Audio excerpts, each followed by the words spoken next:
Welcome to Lecture 4 for Chemistry 312, Radiochemistry. This lecture, we're going to talk about alpha decay. The readings for alpha decay are covered in Chapter 3 of Nuclear and Radiochemistry and Chapter 7 of Modern Nuclear Chemistry. This lecture is going to cover energetics of alpha decay, in other words, the energy related to the decays. We're going to get information from the theory of alpha decay as it's developed between energetics and half-lives. We're going to introduce a term called hindrance factors. We're also going to talk about heavy particle radioactivity. In other words, the emission of a charged particle larger than the helium nucleus. We'll introduce the concept that some isotopes have a very, very small branching of a decay of something like carbon-12. And then we'll talk about proton decay. There's a range on the chart of the nuclides, the proton drip line, and we'll discuss the emission of protons from isotopes.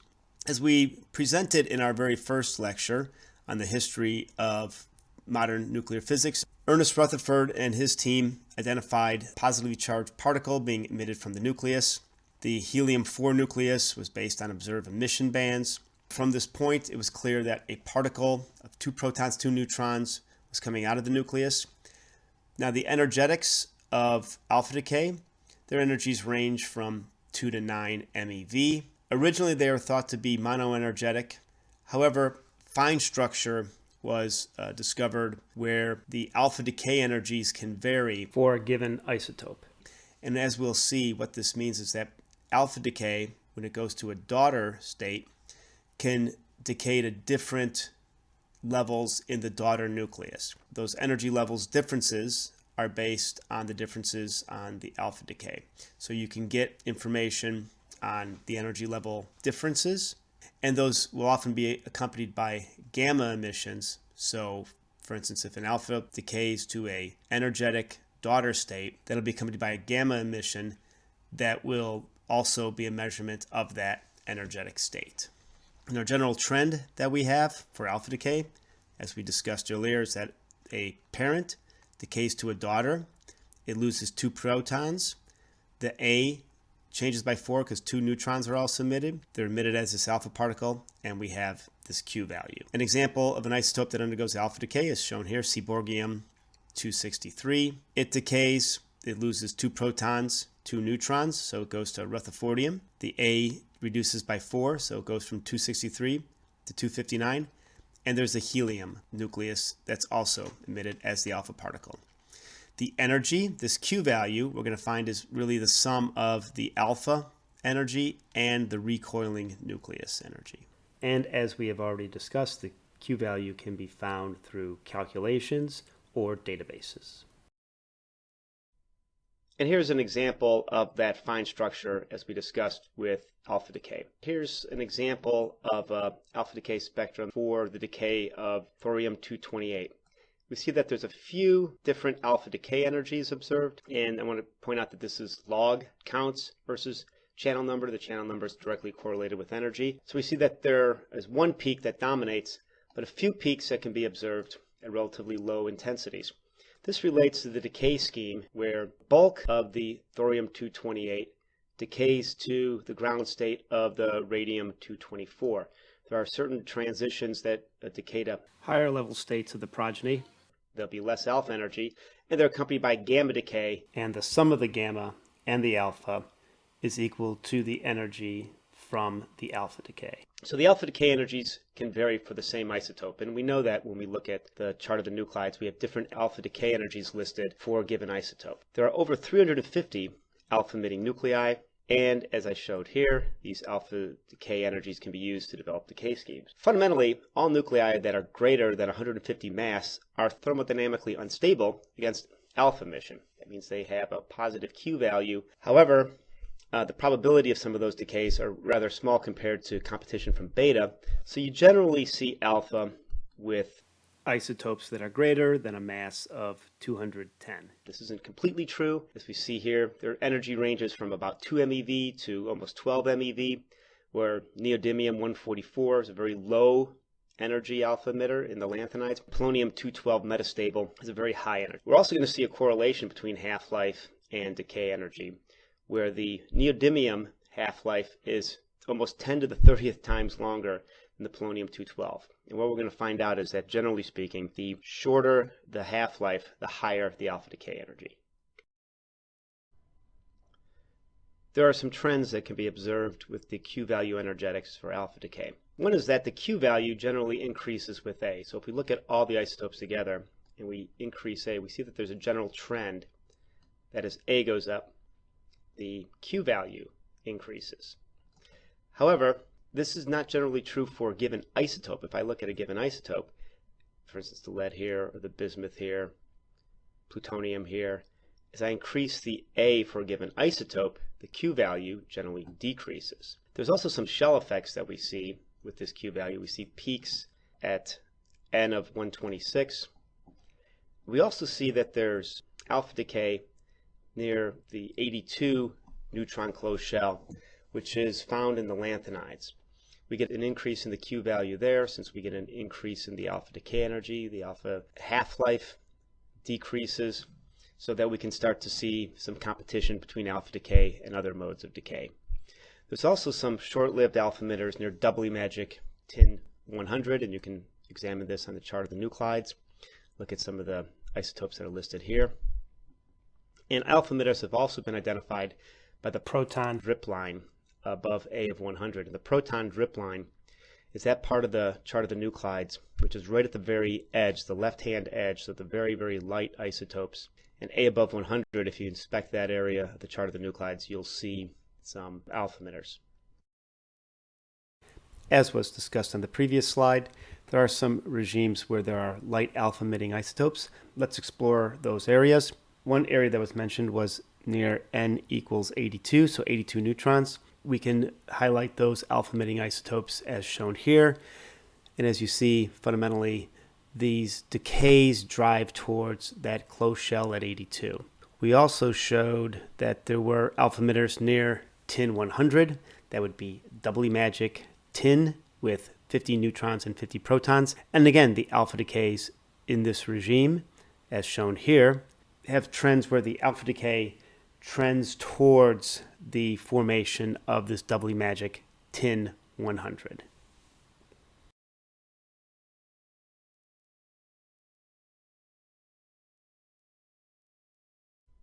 The alpha decay energetics allows us to calculate the Q value and the alpha decay energy for a given isotope. We know that the Q value exceeds the alpha decay energy, and this is due to the fact that the Q value is the total energy of the system, so it's the kinetic energy of both the alpha particle and the progeny. We have a relationship where the momenta are going to be equal in opposite directions for the kinetic energy of the progeny and the alpha particle, so we can use this equation where mass times kinetic energy for the alpha is equal to mass times kinetic energy of the progeny. We can rearrange this equation and we can solve for the kinetic energy of the progeny as a function of the mass of the alpha, the kinetic energy of the alpha, and the mass of the progeny. We can substitute this into the Q value equation, and we get a relationship in which we have terms of the kinetic energy of the alpha, the mass of the alpha, and the mass of the progeny. We can rearrange this is shown here, and we end up with a final relationship where we can say that the kinetic energy of the alpha particle is equal to the Q value times mass of the progeny divided by the sum of the mass of the alpha particle and the progeny mass. From this equation, we see that the bulk of the kinetic energy value is taken up by the alpha particle. So the Q value is often close to the alpha decay energy. From the semi-empirical mass equation, from alpha decay, we know that emission of an alpha particle lowers the Coulomb energy of a nucleus. This increases the stability of heavy nuclei while not affecting the overall binding energy per nucleon. From the binding energy curve, that the alpha particle is tightly bound and has a very high energy per nucleon in terms of binding energy, and it's similar to the nuclei in the region of alpha decay. So this is the energetic reason for alpha decay rather than proton decay. And it's this tight binding energy from the alpha nucleus, which is greater than a single proton. So this is the fundamental explanation for alpha decay. The alpha emission lowers the Coulomb energy in the nucleus. The alpha particle has a high binding energy per nucleon, similar to the nuclei that are emitting the alpha particle. Therefore, the parent and the progeny have approximately the same binding energy per nucleon. So this means that the alpha particle can be emitted and increase the stability of the nucleus in terms of Coulomb energy, but not have a great change in terms of binding energy per nucleon.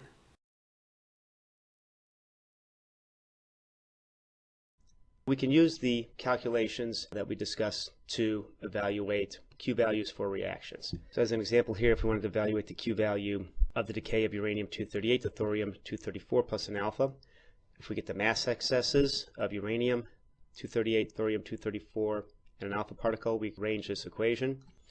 We can see that the Q value is 4.27 MeV. Then we can use this to plug into our equation here and calculate from the Q value what is the alpha decay energy. We see that the Q value is 4.27 and our alpha decay energy is 4.198 MeV. Again, as we discussed in the previous slide, Q value energy is divided between the alpha particle and the recoiling progeny. The kinetic energy of the alpha particle will be slightly less than the Q value, and this Q value that's calculated may include the gamma decay energy. So if one were to look at data, one would see that the sum of the alpha particle energy and the gamma energy would equal the kinetic energy calculated from the Q value. If no gamma decay is present, then the alpha particle has all the calculated energy. And again, this comes from the conservation of momentum and those equations that we discussed previously. One interesting observation about these energetics is that the alpha particle energy is far less than the Coulomb barrier Of the alpha particle and the progeny. So in other words, the energy that it takes for an alpha particle to leave the nucleus is much, much less than the energy needed to push that Alpha particle into the progeny to reform the nucleus. And we can evaluate this by evaluating the Coulomb barrier. And here's our equation that we'll use for the Coulomb barrier. The generalized Coulomb barrier equation includes charges, radii, and a collection of constants. The charges of the approaching nuclei are multiplied together and divided by the sum of the radii, and these are multiplied by the charge, 4 pi, and the electric constant. Applying this specifically to alpha decay, we get 2 for the z of the alpha particle, the z of the progeny. We use the equation for determining nuclear radii, where we use r sub naught as 1.2, a of the progeny to 1/3, plus the a of the alpha particle to 1/3, and this is all multiplied by 1.44 MeV Fermi, which is a collection of the constants, where a Fermi is 1 femtometer. So let's look at this for uranium-238. The alpha particle Z is 2. The progeny would be thorium, so we use a Z of 90. We put in the values 1.2 times A progeny to the 1/3 plus helium nucleus to the 1/3 times 1.44 MeV Fermi. And what we get is a Coulomb barrier of 28 MeV. So this says the alpha decay energy, while it emits with, on the order of 4 MeV, to reverse the reaction would take 28 MeV. So the alpha decay energies are small compared to the energy required for the reverse reaction. This observation that the alpha decay energy is much less than the Coulomb barrier, in other words, the energy of the alpha particle that's emitted from the nucleus is much less than the energy required to push the alpha particle into the nucleus, will be used in the modeling of alpha decay. As we discussed earlier, alpha particle emission can often demonstrate fine structure. And this is due to the fact that during the decay, the parent can decay to an excited state of the progeny. And this is often due to the fact that the progeny nucleus and the parent nucleus spin and parity need to match up to a certain degree. So for instance, californium-249, it goes to the 9th excited state of curium-245 because that is the lowest lying state with the same parent spin and parity. We will discuss this in more detail. so that we can understand why certain isotopes have fine structure and certain don't. For instance, even nuclei, since their spin and parity is 0 plus, will often decay to the ground state of the progeny because their spin and parity is 0 plus, and the alpha particle also has 0 plus spin and parity. We can also observe long-range alpha decay, which is really the decay from a metastable state to the ground state of the progeny. For instance, polonium-212M sits about 3 MeV above the polonium-212 ground state, and it decays to lead-208 directly with an alpha particle of about 11.5 MeV. And what's interesting about lead-208 is the magic nuclear properties of lead-208 can help drive that decay from the metastable state all the way to the ground state of the daughter. There are some systematics that can be observed from alpha decays. We've already discussed the Coulomb potential as a way of accelerating the higher mass products out of the nucleus. And with a larger mass that's often observed, so larger A's that decay, the progeny and alpha particle can start further apart within the nucleus. So that's another reason that this potential exists, so that alpha decay occurs with higher A nuclei. One of the things that we can observe through alpha decay is some effects of the mass parabola from semi-empirical mass equations. This example is shown where alpha decay occurring and with accompanied beta decay. So as we see, as an example here, we get a decay from a higher state through alpha, and we observe beta decay because once the isotope is on this mass parabola, it can go to the lowest state. The other thing we observe is we get areas where we can get branch decays. So where there's probability of either a decay through beta or a decay through alpha. So this is why we can get branched decays within the decay chains for uranium and thorium.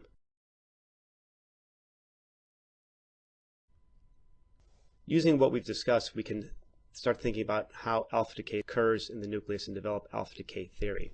We'll show this using uranium-238 as an example. The distance that a closest approach for a 4.2 MeV alpha particle can make to a thorium nucleus, so similar to this uranium-238 decay that we were discussing, is about 62 femtometers. So if we look here on this potential for a nucleus, the 4.2 MeV, the alpha particle, would get about this far and then be repulsed by the Coulomb barrier. So the alpha particle shouldn't get anywhere near the nucleus. So if we look at the nuclear potential, the alpha particle would be sitting right about here on the order of 4 MeV above the ground state.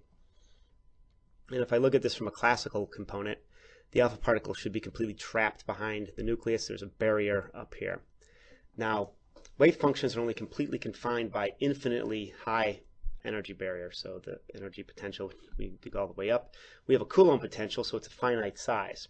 There is the main component of a wave function that describes where the alpha particle can exist would be inside the barrier, but there's also a finite component that's going to be outside the barrier. So there's a probability of finding the alpha particle outside the barrier.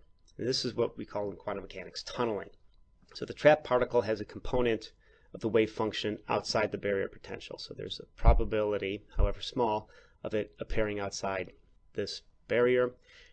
And there's a probability that it would go through this barrier. In fact, we can show that this probability of penetrating the barrier has to be related to the decay probability. So we should be able to determine something about the decay constant related to this barrier. Now, higher energies are going to have a higher probability of tunneling through this barrier. And as an example, imagine that we have two different energies shown here, one here, one here. The amount or the distance that these different energies would have to penetrate through the barrier is different. The higher energy has a shorter barrier potential, therefore it would have a higher probability of tunneling through that barrier.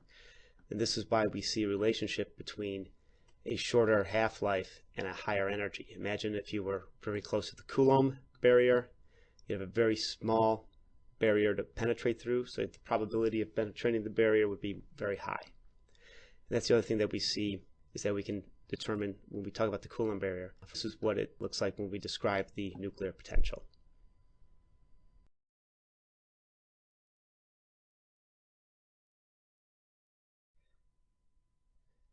So one of the manifestations of this model we just discussed is that the closer the particle energy is to the barrier, the more likely the particle will penetrate that barrier. Also, a more energetic alpha particle will encounter the barrier more often. If we think about the kinetic energy, the mass would be the same, velocity would be greater for a more energetic particle. Fundamentally, the probability of penetrating a barrier is a consistent factor. The more times I hit the barrier, the more times I can sample that barrier, and the higher the probability in a given unit of time will be the manifestation of penetrating that barrier. Since the particle is going faster, it'll hit the barrier more often in a given amount of time. So this goes also to drive the increase of probability of barrier penetration. Now, one theory called the Geiger Nuttall law of alpha decay, and here's two examples of it. It's fundamentally the same figures, just plotted a little bit differently. And we see that there's definitely a relationship, and this is a log-log type relationship, where we see that the log of the half-life is equal to two constants, a plus b divided by the square root of the q value.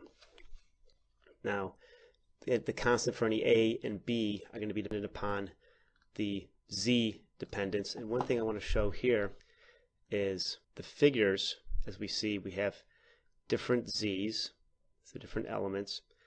And we also have the same thing here, but I want to point out that uranium-235 does not sit on this uranium line. These are all even isotopes. So if I take an equation that I derive for an even isotope, and I try to use it for an odd A isotope will not fit on that equation. Now, the simple relationship can describe data for alpha decay for over 20 orders of magnitude in decay constants or half-life. And what's observed is that a 1 MeV change in alpha decay energy can result in a change of about 10 to the fifth for the half-life. So we have this dependence on half-life and Q value that we've discussed earlier. The Geiger Nuttall relationship, as we discussed previously, is a very simple and straightforward model to describe alpha decay and half-life. Now, there's models that are available that can be more accurate and take into account closed shell information. An example is given here, the Hatsakawa model. And this can be, obviously there's empirical fits here, there's corrections for how close or how far one away is from shell parameters, so this is Z dependence. But one thing about this model that's shown is that there's relationships between the progeny A, the Q value of the alpha, and the progeny Z. So they're pretty straightforward relationships that are also reflected in the Geiger Nuttall law. A more accurate model, such as the Hatsakawa model, is just provided as an example. For the course, we'll focus on the Geiger Nuttall equation. One theoretical description that can be used to try to universalize how alpha decay occurs is trying to break up the alpha decay into two factors. One factor is a rate in which an alpha particle appears inside the nucleus. In other words, in order for the alpha particle to escape the nucleus, it has to be there in the first place. We can call that factor this frequency factor. How often does that alpha particle appear in the nucleus? And then there's the second factor, which is, okay, once that alpha particle appears, what's the probability of it getting through the nucleus? So some sort of transmission factor, right? So this factor's here, we can call that P, the transmission factor. Taken together, we can take the transmission factor and the frequency factor to get something about the decay constant for alpha decay.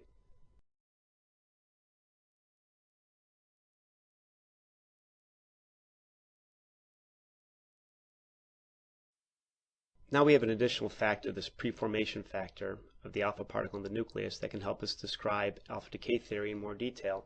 Unfortunately, we really have no clear way to calculate from first principles this preformation probability. We can use empirical data, and fundamentally the difference between the theoretical estimates and the observed emission rates can be used to evaluate what the preformation factor should be. So basically, we can use the preformation factor as a fit for our data. Now, we can use the velocity of the alpha particle as a way to determine how many times the alpha particle will impinge upon the barrier.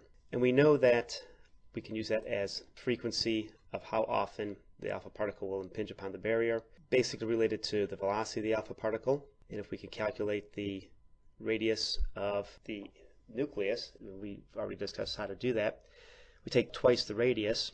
That's a distance that the alpha particle would need to traverse, and that's on the order of femtometers. We can get information about the alpha velocity from the kinetic energy, and we can use 1/2 mv squared. In all actuality, that's a lower limit for the velocity because a particle, since it's moving in a potential well, the velocity could be greater. And what we find out is that the alpha particle can impinge the nuclear barrier on the order of 10 to the 21st times a second. So we can utilize this equation, which is shown here, that some frequency is equal to the velocity divided by twice the radius. We can relate this to the Q value, the Coulomb barrier, and this term mu, which winds up being the reduced mass. And this is just a function of the mass of the alpha particle and the progeny.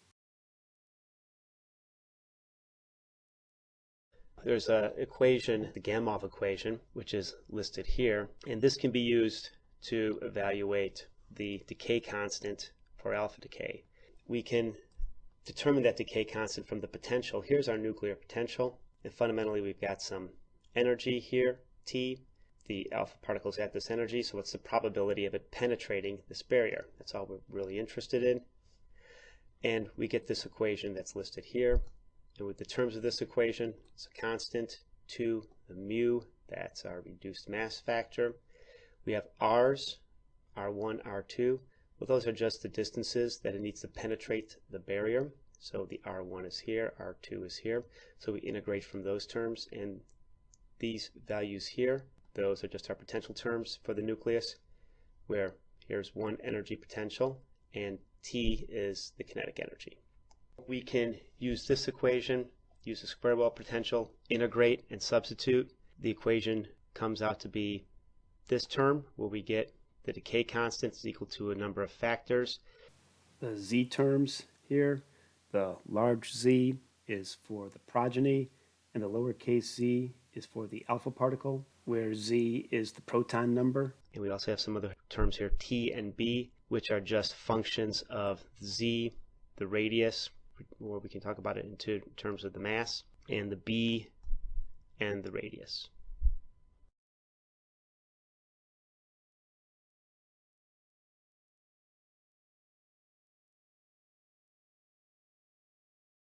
So this calculation we just described, with all the terms, can actually be rearranged to evaluate the half-life. We know the half-life is log 2 divided by the decay constant, so we substitute those terms in. The decay constant is just this frequency factor of the probability. We discussed the Gamow term, which is shown here, so it's log 2 divided by this factor, e to the minus 2g. G is a Gamow factor. And what this rearranges to is something very familiar. It just shows the Geiger Nuttall relationship that Gamow also predicted. These factors here are specific for a given nucleus, and if we derive the terms in log of the half-life is equal to 2 constants, these constants can be used to evaluate terms of the nucleus that are related to the Coulomb barrier and the Q value. Now, one thing about these equations is that the calculated emission rates are typically larger than the observed rates. And what this means is that the observed half-lives are longer than predicted. This difference can be used to evaluate a preformation factor. So if we think about it, this model can describe the alpha particle emission if the alpha particle always exists in the nucleus. The fact that the half-lives that are observed are longer than predicted gives us a factor that can say, well, what's the actual probability of having this preformed alpha particle in the nucleus? So the preformed alpha is a way of fixing the data so that our calculations and observed data can match.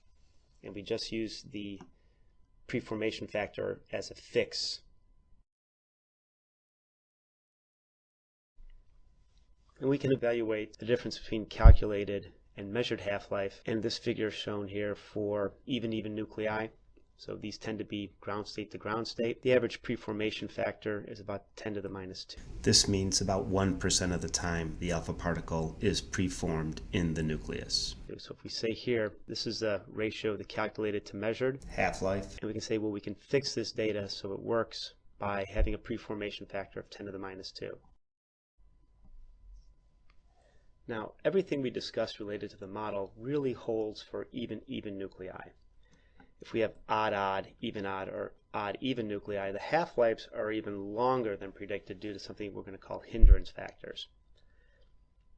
Now, the model assumes the existence of preformed alpha particles in the nucleus, and the ground state transitions from nuclei containing odd nucleon can only take part if that odd nucleon becomes part of this emitted alpha particle. So if I think about it, if I have an odd nucleon, that means that the highest energy nucleon in that nucleus is unpaired. In order for that to become part of the alpha particle that's emitted, a nucleon pair has to be broken. So this is a pretty unfavorable situation because the alpha particles can already be formed from existing even pairs. So this gives rise to this observed hindrance.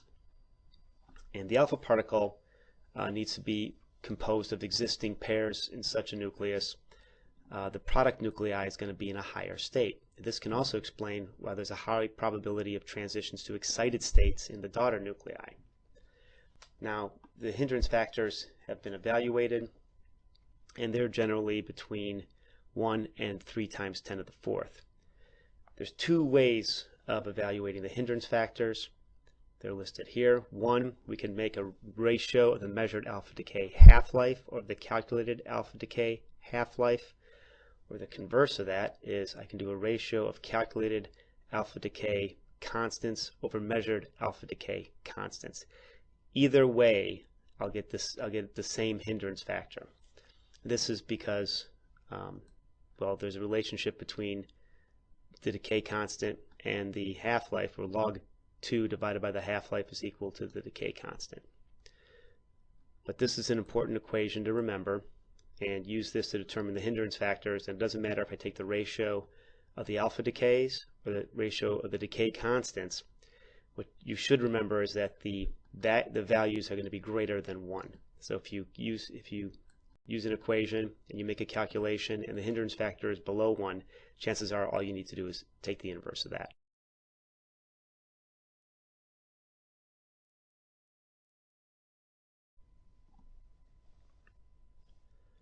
Now, why we can calculate these hindrance factors, they're actually available in the table of the isotopes. As an example, let's look at the transition of americium-241 to the neptunium-237 via alpha decay. Here's the data in the chart of the nuclides.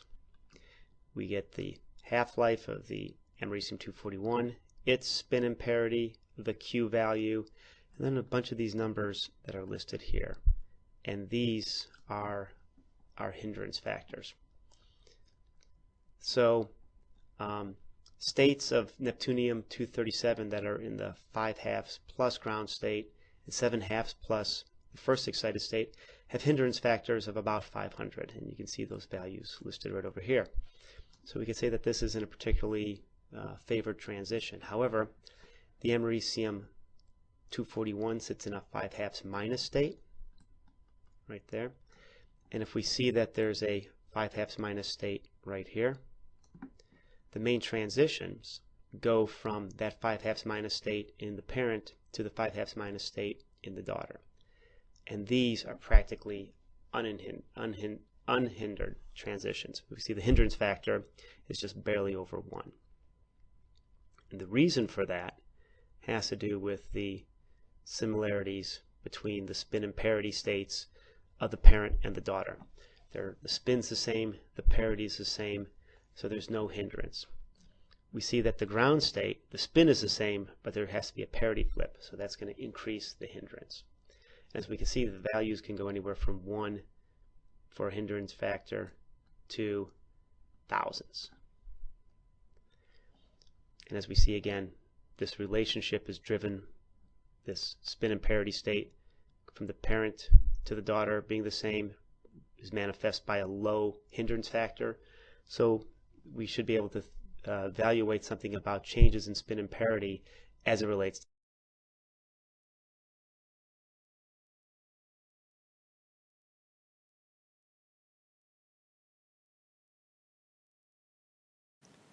Now let's go through an example of how one can determine a hindrance factor from calculated and experimental data. We can use the Geiger Nuttall equation to develop the model. Again, this is done using even nuclei of the same element. We use this developed model to calculate the half-life of an odd A isotope of that same element in which the model was developed. And then we compare the calculated and measured half-life. The model that we use is shown here. This is the Geiger Nuttall equation, where the log t of 1/2 is equal to A plus B divided by the square root of the Q value for the alpha decay. For the half-life, we use seconds. And then once we calculate a half-life, we can evaluate the hindrance factor by using the measured half-life and dividing it by the calculated half-life. Here's some data for even plutonium isotopes, plutonium with 94 protons, so even A or even isotopes. Here you see the half-life listed, the Q value for the alpha decay in keV. The half-life is converted from years to seconds. The log of the half-life is taken. The inverse of the square root of the Q value is provided here. And using Excel, I just took the data for the log of the half-life in seconds against 1 over the square root of the Q value. I determined the intercept, which would be the A value, and here it's listed as negative 51.99. And the variable B is listed as 4,592.6. So now I have the model to calculate half-life. And here are some plutonium isotopes with odd A, 237, 239, 241. Using the isotope browser, I look up the Q values, which are listed here. And here I have the half-lives that are listed. So the measured half-life, that's what the M stands for. So for plutonium-237, it's 45 days. For 239, it's 24,000 years. And for 241, it's 14 years. I also have the alpha decay branch. Of the isotopes that we're examining for the hindrance factor, only plutonium-239 has 100% alpha decay. 237 and 241 have very small alpha decay branches. So I need to normalize the half-life, the total half-life, to the alpha decay half-life. And these values are shown here. T1/2 A for alpha decay, M is measured, and these values are in seconds. And you take these by normalizing the half-life to the alpha decay using the decay branch. So for plutonium-239, obviously the alpha decay half-life is equal to the measured half-life. But for the 237 and 241, it's the measured half-life divided by the relative intensity of the alpha decay. So we have a measured half-life. We have the Q value, taking the inverse of the square root of the Q value. We insert that into the Geiger Nuttall equation using the intercept and slope variable that were determined from the even A isotopes. We get a calculated half-life, which is shown here.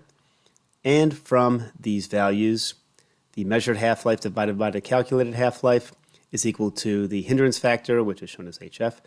And we see we get values from 250 to about 3.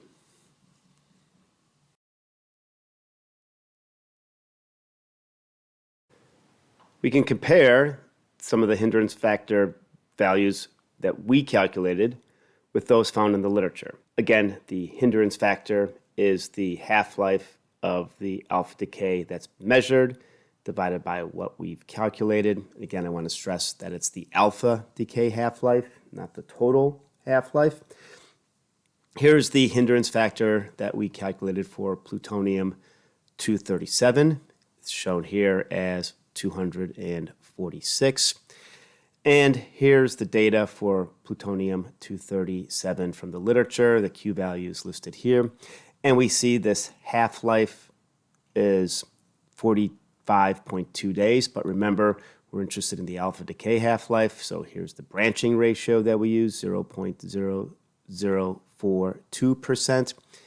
And here are the values for the hindrance factors. And we see that these hindrance factors range from 3 to over 2,000, and our value of 246 is midway, not very indicative of any specific decay branches, but an average area, not a particularly strong correlated result.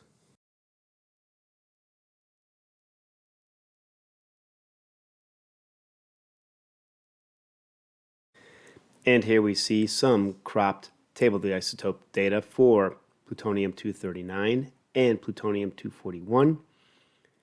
For plutonium-239, we see the half-life listed here, the Q value, and the hindrance factor that was calculated based upon the Geiger Nuttall equation is shown here, and we see agreement with the transition from this 1/2 plus state to a first excited state where that hindrance factor is 2.96. Again, that agrees very well with this 2.86. For the plutonium-241, with the total half-life of 14.35 years, the Q alpha of 5,140 keV, and the alpha branching of 0.0025%. Again, this alpha branching and the total half-life is used to determine the experimental alpha decay half-life. We see that the Geiger Nuttall equation calculated a hindrance factor of 15.6, whereas the data shows values from 1.3 to close to 4,000. There is a value for 19 hindrance factor, which is close. However, again, this data shows a range where the hindrance factor that was calculated using the Geiger Nuttall is close to one state that's shown here. What we will see about hindrance factors is that you can fundamentally bin the values between those values that are under 10, between 10 and 100, 100, 1,000, and above 1,000. These binning of the hindrance factors are correlated with spin and parity changes that occur during the decay.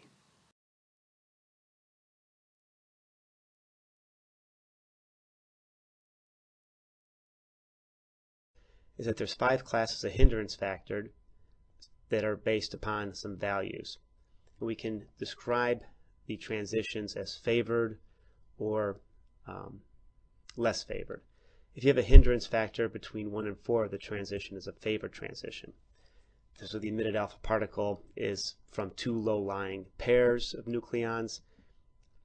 Hindrance factors between 4 and 10 indicate a mixing or favorable overlap between initial and final nuclear states. 10 and 100 usually means that the spins of the initial and final states are going to be the same, but the wave function overlap is not favorable.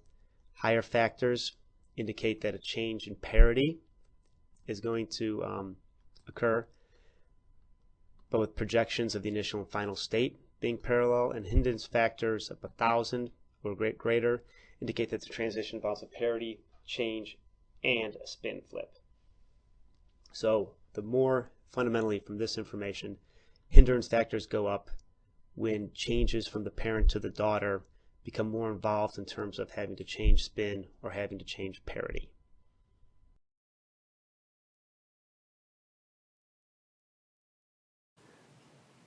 Other particles, besides an alpha particle, can be emitted during the decay of a nucleus. Heavy particle decay, examples are shown here, can occur with extremely low probabilities. It's possible to calculate the Q value for emission of heavier nuclei, and examples are shown here for the carbon-14 emission from radium-223 and radium-222. The Q values show that it is energetically possible with energies on the order of 31 MeV, rather high energies. The decay to doubly magic lead-208 from radon-220 can occur through carbon-12 emission, as an example. However, what's actually found are these carbon-14 emissions for radium-222 and radium-223. And I do want to point out this arrow here with the particle coming out. That's the emission of a particle from the nucleus.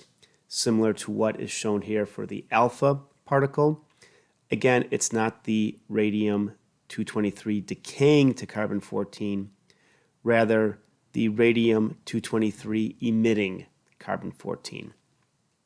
In these cases, the carbon-14 has neutron excess, and this is due to the fact that the parent nuclei are also neutron rich. The low probability of this carbon-14 emission is shown by the data for both these data sets and for emission of carbon isotopes from francium and radium. As you see here, the actual A of the carbon isotope is not known for these emissions, but these emission probabilities are extremely low, and it indicates that there is a very long half-life for the decay of these heavy nuclei from these isotopes. One way to model the half-life is through a simple barrier penetration estimate, and the long half-life is attributed to the small probability of preforming the carbon-14 residue inside the heavy nucleus. One can find other isotopes that undergo heavy particle decay through examination of the chart of the nuclides. The symbol shown here is a cluster decay, which indicates particles larger than alpha decay are involved in the emission. And here are examples for some isotopes of protactinium, uranium, and plutonium that undergo heavy particle decay. Data that would show the particles that are emitted from these isotopes would be found in the table of the isotopes. However, the chart of the nuclides indicates which isotopes can decay through heavy particle emission, which is listed in the chart of the nuclides as cluster decays.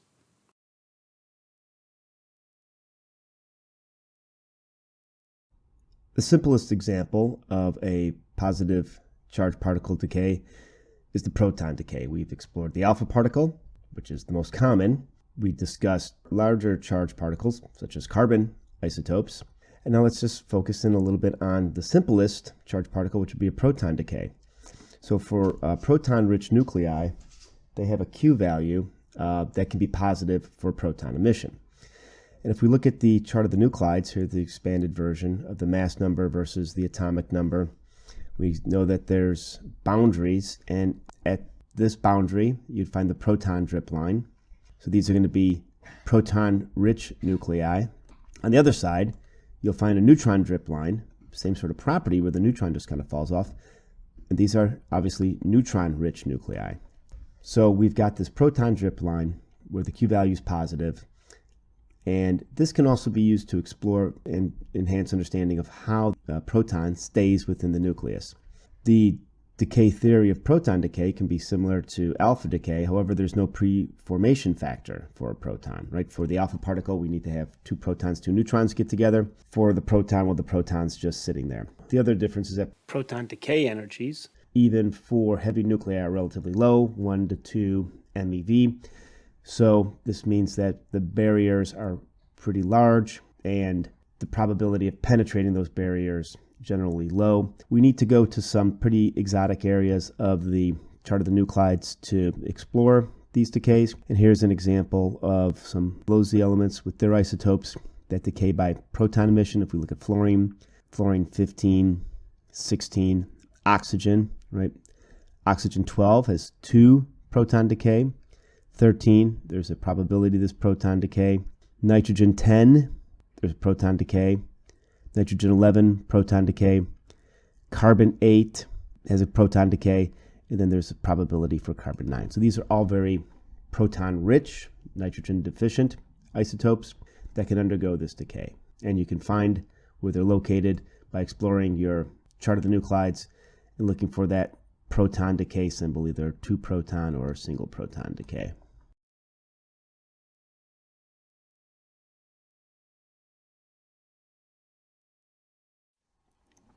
In this lecture, we reviewed alpha decay, and we explored the systematics between energetics and alpha decay. The key of trying to understand alpha decay and some properties of the nucleus is really correlating energy decay with observations. Some of the things that were observed that we discussed was the correlation between half-life and Q value. Those decays that have a higher Q value, higher energy, tend to have a shorter half-life. We demonstrated how we could calculate Q value for alpha decay. There was also an understanding that the Q value is the entire energy of the system, and the alpha decay, the energy of the alpha particle, takes away most of the energy, but there is also some recoil that goes to the daughter.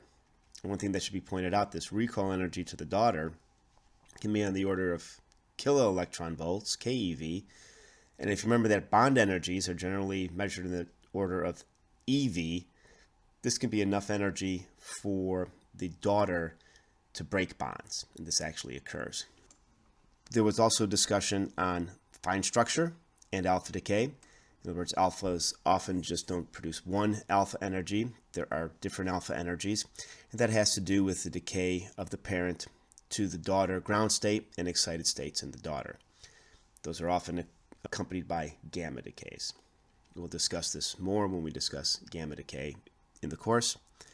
Now, we went over a few models for alpha decay, and what's important, so much the models' utilization, but understanding the trends in the models and how they were derived.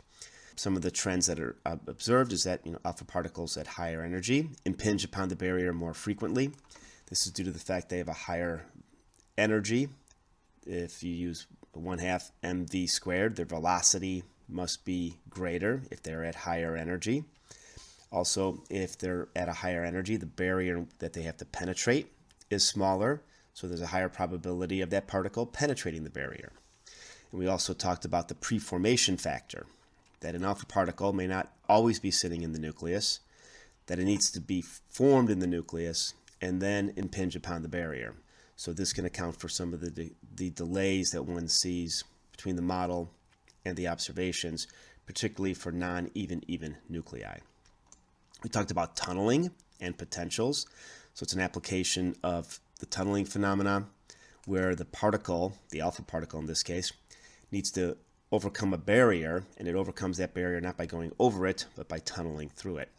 Of course, this accounts for very long half-lives, and this also accounts for the large range of half-lives that can be observed for alpha decay. We described some of this hindrance of alpha decay, which is basically the ratio between the model and the observation.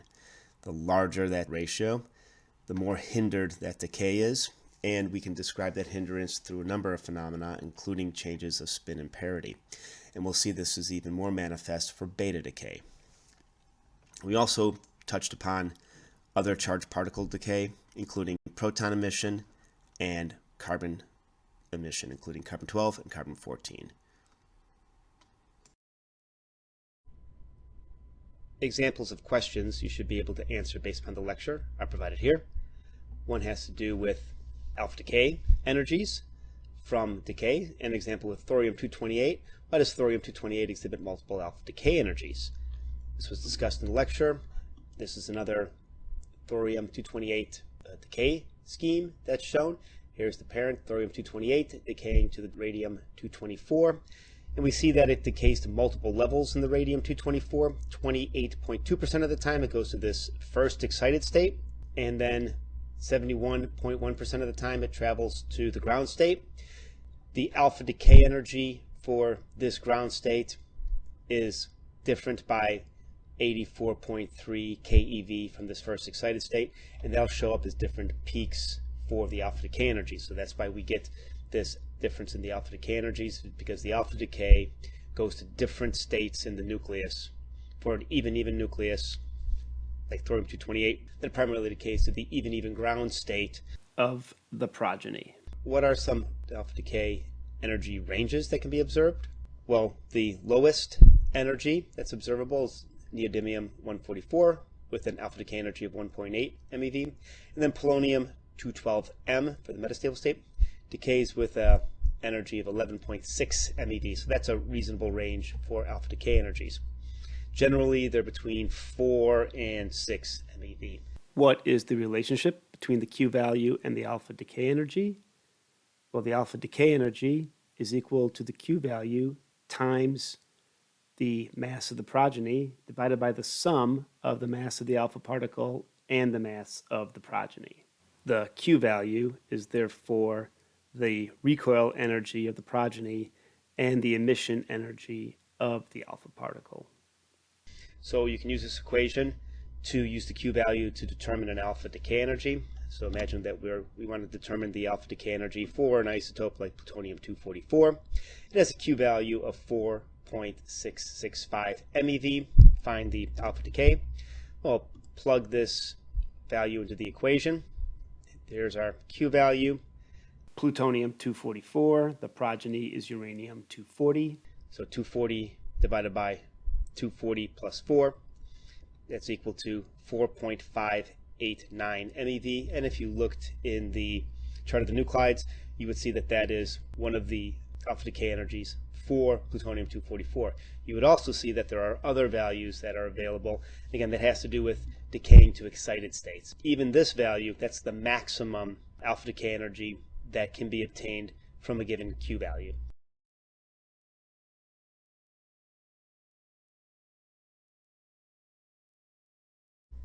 Based on the results from the lecture, you should be able to discuss some general trends that are observed in alpha decay, and examples could be that alpha emission is generally seen for the heaviest nuclei in the chart of the nuclides, generally with isotopes of mass greater than 210.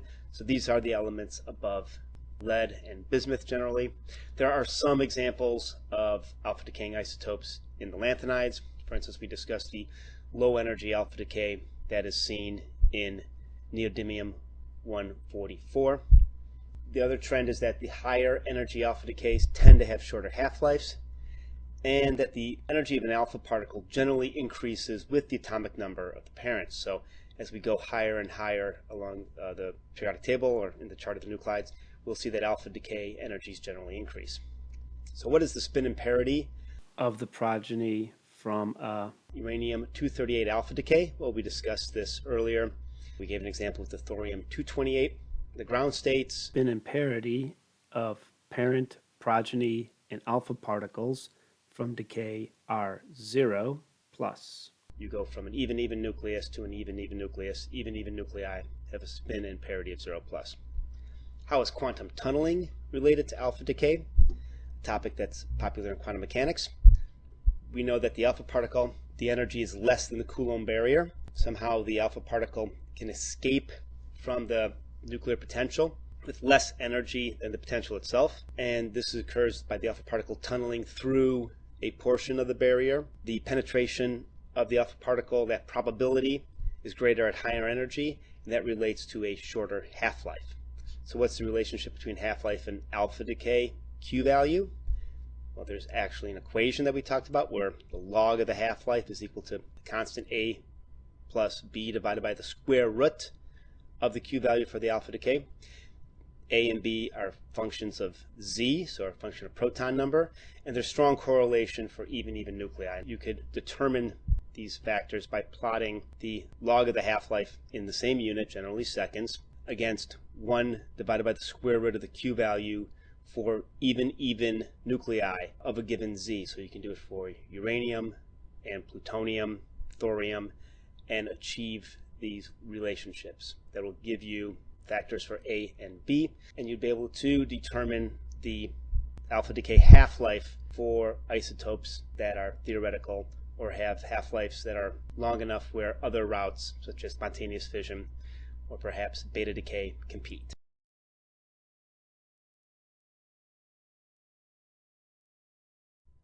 Based upon the lecture, one should be able to answer some questions on the Coulomb barrier, such as what is the generalized equation to find the Coulomb barrier? The generalized equation is shown here, where nucleus 1, nucleus 2, values for the Z are multiplied together and divided by 1.2 times A to the 1/3 for nucleus 1 and nucleus 2, and that's multiplied by 1.44 MeV. We'll see in other examples for Coulomb barrier that this equation can vary, and a lot of it has to do with what nuclei were evaluated to derive the equation. And if we make this specific for alpha decay, for Z1 we can substitute 2, and for A1 we can substitute 4. So for an alpha decay, you would be looking at the Coulomb barrier from the alpha decay with Z2 and A2 representing the proton number and A of the progeny. We could use this equation to compare the Coulomb barrier for the alpha decay of plutonium-228, plutonium-244, that's a long range of the same isotope, and then curium-244, so comparing the same A but different Z. What we get for the Coulomb barrier for plutonium-228 is 28.8 MeV. If we just add neutrons, so we go from 228 to 244, we're fundamentally diluting the charge, so the Coulomb barrier goes down, and as we see, it goes from 28.8 MeV and lose about half an MeV to 28.3 MeV. Now, if we take 244 nucleons, but we convert more of those from neutrons to protons, we're increasing the charge. The Coulomb barrier should go up, and indeed, from this equation, we see that it goes up from 28.3 MeV to 28.9 MeV. Then a final question you should be able to answer based on the lecture includes, what is alpha decay hindrance factor? Alpha decay half-lives tend to be longer than expected based upon models developed for even isotopes. So this hindrance factor is that ratio of either the measured alpha decay half-life divided by the calculated half-life, so this is greater than 1, or the decay constant that's calculated divided by the decay constant that's measured. This is also greater than 1. So you can use either the decay constant or the half-life. Again, make sure the half-life units are the same or the decay constant units are the same.